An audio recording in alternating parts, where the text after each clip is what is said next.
On the outside, Toyota trucks are all about big, brash toughness. But on the inside, well, they're also about big, brash toughness. But there are still lots of differences between the Toyota Tundra and the Toyota Tacoma, and some cool surprises hiding under all of that sheet metal. So if you're gonna know everything about technology, space, comfort, and more, you've come to the right place. So let's get to it. Hey everybody, I'm Desola from Edmunds, and we painstakingly test and review hundreds of cars, trucks, and SUVs every single year, while CarMax expertly appraises, buys, and sells thousands and thousands of them. So we decided to combine our car testing knowledge with CarMax's experience to help you find the right car.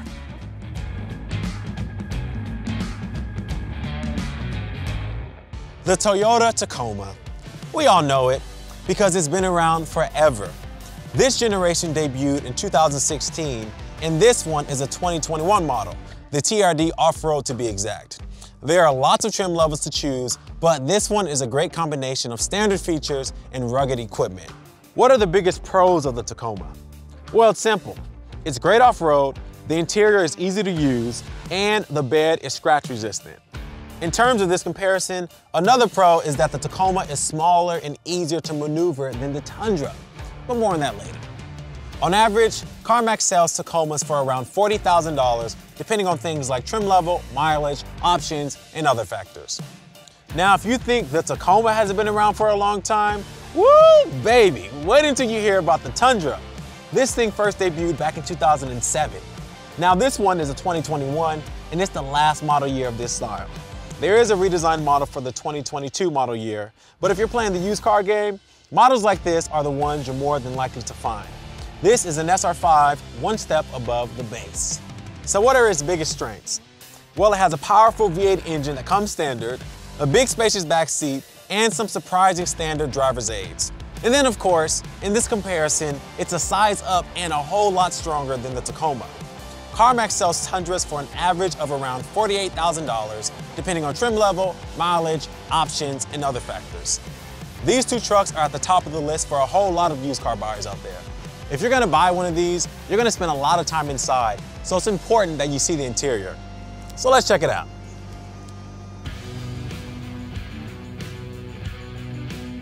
So for 2021, you get a 7-inch screen standard, but we have the upgraded 8-inch screen. And you know what's great about the Tacoma is that all of them come standard with Apple CarPlay and Android Auto. So all you gotta do is plug it into the USB port, and we actually plugged in all three of them at the same time, just so you can see where they are to see if they feel awkward for you or not. Now, the common complaint that we hear about the Tacoma is the driver's seat. They did upgrade them in 2020 and add more adjustability, but I still feel like I'm sitting up kinda high, so that's just something that you should keep in mind. Now in the back, there is space for big, bulky car seats, but the slimmer ones are definitely better. Folding up the rear seats can be a little tricky, but once they're flat, I mean, look at all this space. This is a lot for the class. Check it out. We can fit a cooler, gear, no problem. The backup camera is pretty good, and we like this forward camera too. Now, one cool trick is this power sliding glass. Again, these are trucks, and the Tundra makes no attempt to hide it. This is a bare bones interior. Everything's hard and big and cumbersome, but it's also spacious, just not premium. Your standard screen is a 7-inch, and this SR5 gets an 8-inch. It also has CarPlay and Android Auto, plus 3 USB ports. Now on the back, you have even more space than in the rear of the Tacoma, so there's plenty of room for car seats, big and small. You also get better tech too. This Tundra just shows its age, but the interior is massive, much like the rest of the truck. Everybody can be comfortable, no matter where they sit.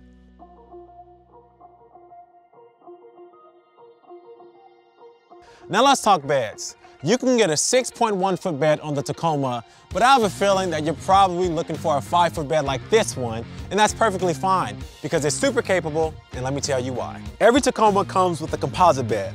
That means that it's more durable and it won't scratch as easily as competitors that have bare metal beds standard. So this foam board represents a sheet of plywood, the true test of any truck. And as you can tell, it doesn't really fit width-wise, but thankfully, you get these great movable cleats that come standard, plus a bunch of tie downs to help you secure your loads. How much can you put in the bed? On this model, 1,395 pounds. but some trims are a little less, while others go all the way up to 1,685 pounds. Meanwhile, towing is strong here, 6,700 pounds when properly equipped. That's not too shabby for a mid-sized truck. Okay, now it's Tundra time. So this one has a 5.5-foot bed, but there are actually 2 other bed options available, a 6.5-foot bed and a very long 8.1-foot bed. But this one is actually pretty common. Now, unlike the Tacoma, this does not come with the standard composite bed. So you'll get a steel bed that can get scratched up. Or you can just go out there and find one with a bed liner like this one. The bed height is tall, making it harder to get heavy items in. Now on the plus side, it is wide and it makes it easier to fit this sheet of foam. Payload is strong. This truck gets around 1,600 pounds and some models get up to 1,730 pounds. If you're towing, all Tundras reach up to around 10,000 pounds of maximum capacity. Now this one is just over at 10,100, but that's not what I like the most. Now what I like the most is the standard stuff inside of the truck. Tow haul mode optimizes the engine and transmission to work better under duress, while the trailer brake gain controller helps you choose the stopping force of the electronic brakes on heavier trailers. And it comes standard on every Tundra model. Super cool and a big advantage if you're moving heavy loads like boats and trailers. So thumbs up for that one. All right, you guys, let's hit the road.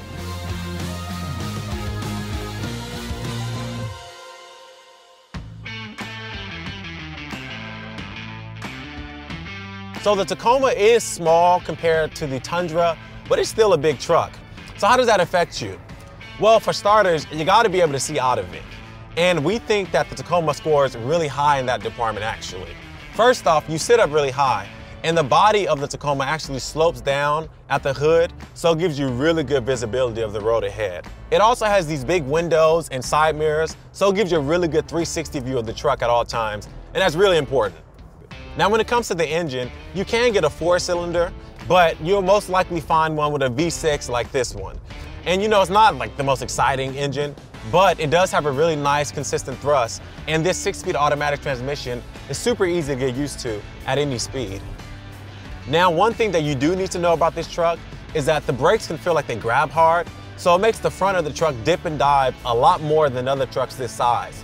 So that's just something that you should keep in mind. Now, the way that this truck feels through the steering wheel is just really truckish. And I know that sounds funny, but that's really what it feels like. It just feels like a truck. So I'm just saying, don't expect any sharp handling. Some Tacomas are EPA estimated up to 21 miles per gallon combined. The TRD off-road comes in at an EPA estimated 18 miles per gallon combined because of the heavy off-road equipment and bulky tires. Now, we owned a similar 2016 model in our Edmunds long-term test fleet, and over the course of a year, we drove 40,000 miles and averaged 18.6 miles per gallon. And that's not bad. We drive with heavy feet, so if you pick up a 2-wheel drive model like this and drive with attention to fuel economy, you may be pleasantly surprised. Now, where it all comes together is when you're off-road, especially in this TRD off-road or the TRD Pro. They're absolute beasts thanks to high ground clearance and tall bumpers. Now, when you're on the road, expect some bumps because the suspension is built for mountains, hauling concrete, and things like that. Everything but grocery runs. On the other hand, there's the Tundra. And this is a big boy, like for real. And more than that, it kind of has a bubbly shape on the outside. So when you go to look around, more than definitely the body is probably gonna block your view. It's just that big. Now, straight ahead isn't a big deal, but just make sure to look out for those front corners and those side blind spots. I mean, the side view mirrors could be bigger too. But overall, you guys, the visibility just is not great in this truck. But on a positive note, check out this awesome rear sliding glass. I mean, come on. There is no other full-size truck that does this, and I genuinely think that it is so cool. Like, I just love it. Now, I hope you like V8s because that's what you're gonna get. This truck has a big old 5.7 liter engine with 381 horsepower under the hood. Listen to this. My goodness, that sounds good. It really does. Everything about the Tundra's handling and braking just screams big, heavy truck. A 2-wheel drive version like this gets an EPA estimated 15 miles per gallon combined and four-wheel drive gets 14 miles per gallon combined. I mean, the good news is that we tested it, and that seems to be accurate, but ooh, I hope you have some deep pockets.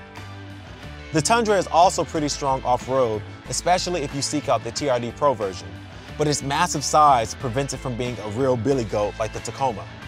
Instead, this thing is really built for strength with a capital S. That means towing and hauling for years and years.